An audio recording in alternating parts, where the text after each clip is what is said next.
ஒரு கார்த்திகை மாத கருக்கிருட்டு. செங்கல்பட்டிலிருந்து படப்பிடிப்பை முடித்துக்கொண்டு எம்ஜிஆர் அவர்கள் நடுநிசி 12 மணி வாக்கில் காரில் வந்து கொண்டிருக்கிறார். கண் விழித்தவாறே தனது காரில் எம்ஜிஆர் அவர்கள் வந்து கொண்டிருந்த பொழுது வழியில் போலீஸ் உடையில் நின்ற ஒருவரை பார்க்கிறார். எம்ஜிஆர் அவர்களின் கார் அவரை கடந்து செல்கின்ற போது எம்ஜிஆர் அவர்களின் நெஞ்சில் பொறி தட்டுகிறது.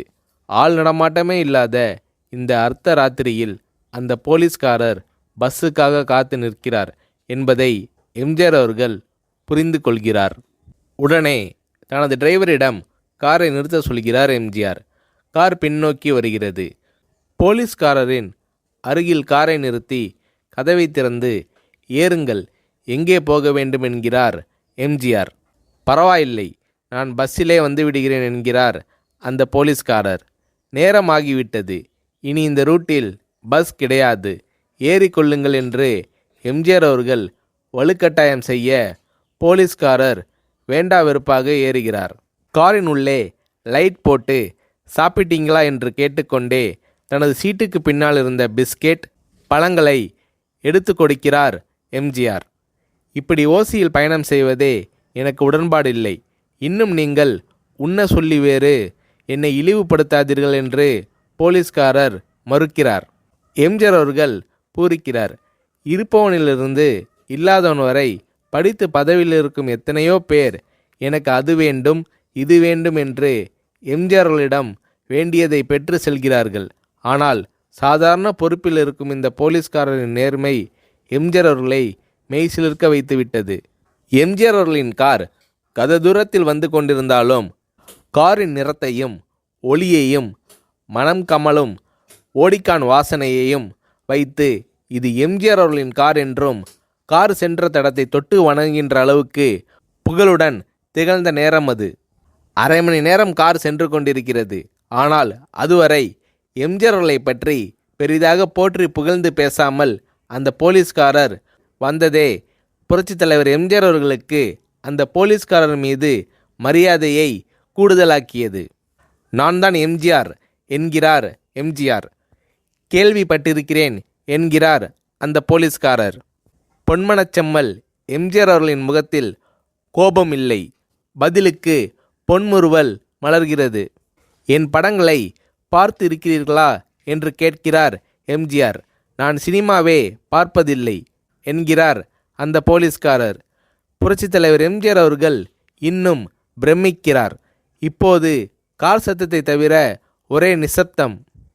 போலீஸ்காரர் தனது வீட்டிற்கு 1/2 கிலோமீட்டர் தூரத்திற்கு முன்பே காரை நிறுத்த சொல்லி இங்கேயே இறங்கிக் கொள்கிறேன் என்கிறார். ஏன், நீங்கள் குறிப்பிட்ட அந்த விலாசம் இன்னும் 1/2 கிலோமீட்டர் தூரம் இருக்கிறதே என்கிறார் எம்ஜிஆர். சாதாரண போலீஸ் உத்தியோகத்தில் இருக்கும் நான் காரில் வந்து இறங்கினால் என் வீட்டிற்கு அருகில் உள்ளவர்கள் என்னை தவறாக நினைத்து கொள்வார்கள். இதுவரை இப்படி நான் யார் காரிலும் ஓசியில் வந்து பழக்கமில்லை. நீங்கள் இவ்வளவு தூரம் செய்த உதவிக்கு நன்றி என்கிறார் அந்த போலீஸ்காரர். புரட்சித் தலைவர் எம்ஜிஆர் அவர்கள் அதற்கு மேல் எதுவும் பேசவில்லை.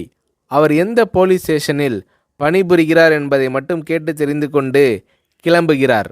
அடுத்த நாள் செங்கல்பட்டு போலீஸ் ஸ்டேஷனுக்கு ஃபோன் செய்து நான் எம்ஜிஆர் பேசுகிறேன் என்கிறார் எம்ஜிஆர்.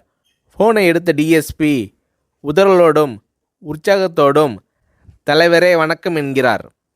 இரவு சந்தித்த போலீஸ்காரரை பற்றி விசாரிக்கிறார் எம்ஜிஆர். அந்த டிஎஸ்பி சொல்கிறார், நீங்கள் குறிப்பிடும் அவர் இன்று விடுப்பில் இருக்கிறார். அவர் கையூட்டு வாங்காதவர், கடமை தவறாதவர், காவல்துறையின் நேர்மைக்கு இவரே இலக்கணம். வெற்றிலை பாக்கு, பீடி, சிகரெட் போன்ற போதை வஸ்துக்கள், நாடகம், சினிமா போன்ற பொழுதுபோக்கு அம்சங்களையெல்லாம் இவர் அறியாதவர்.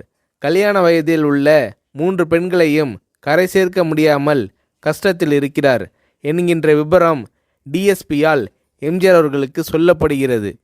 அவரை நாளை என் தோட்டத்திற்கு வர சொல்லுங்கள் என்கிறார் எம்ஜிஆர். கேட்டுக்கொண்ட டிஎஸ்பி உங்களோடு ஃபோனில் ஆளுக்கு ஒரு வார்த்தை பேச இன்ஸ்பெக்டர், சப் இன்ஸ்பெக்டர் உட்பட எல்லோரும் ஆசைப்படுகிறார்கள். ஃபோனை அவர்களிடம் கொடுக்கலாமா என்கிறார். எம்ஜிஆர் அவர்கள் கொடுங்கள் என்கிறார். பேசுகிறார்.